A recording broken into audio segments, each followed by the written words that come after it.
ধ্বংস করে দেওয়ার প্রথম পদক্ষেপটাই ছিল জুলাই বিপ্লব বা 5ই আগস্ট।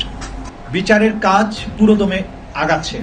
জুলাই আগস্টের মানবতা বিরোধী অপরাধের মামলায় সাবেক প্রধানমন্ত্রী শেখ হাসিনা, সাবেক স্বরাষ্ট্রমন্ত্রী আসাদুজ্জামান খান কামাল ও সাবেক আইজিপি চৌধুরী আব্দুল্লাহ আল মামুনের বিরুদ্ধে আনুষ্ঠানিক অভিযোগ আগামীকাল রোববার দাখিল করা হবে। শনিবার সকালে জাতীয় প্রেস ক্লাবে আন্তর্জাতিক গুম সপ্তাহ উপলক্ষে গুমের সঙ্গে জড়িতদের অবিলম্বে বিচার করো শীর্ষক এক আলোচনা সভায় এ তথ্য জানিয়েছেন chief prosecutor advocate Tajul Islam. তিনি জানান, 12 মে এই মামলার তদন্ত প্রতিবেদন দাখিল করে ট্রাইব্যুনালের তদন্ত সংস্থা জুলাই আগস্টে ঘটে যাওয়া গণহত্যার পেছনে শেখ হাসিনার সরাসরি নির্দেশনার অডিও পাওয়া গেছে। সেই অডিওর ফরেনসিক বিশ্লেষণ সহ গুরুত্বপূর্ণ প্রমাণ আদালতে উপস্থাপন করা হয়েছে। চিফ প্রসিকিউটর বলেন, তদন্তে প্রাপ্ত প্রমাণে স্পষ্ট এই গণহত্যা পূর্ব পরিকল্পিত ছিল। শেখ হাসিনা ও তার ঘনিষ্ঠ সহযোগীদের সরাসরি সংশ্লিষ্টতা পাওয়ার কথাও জানান তিনি।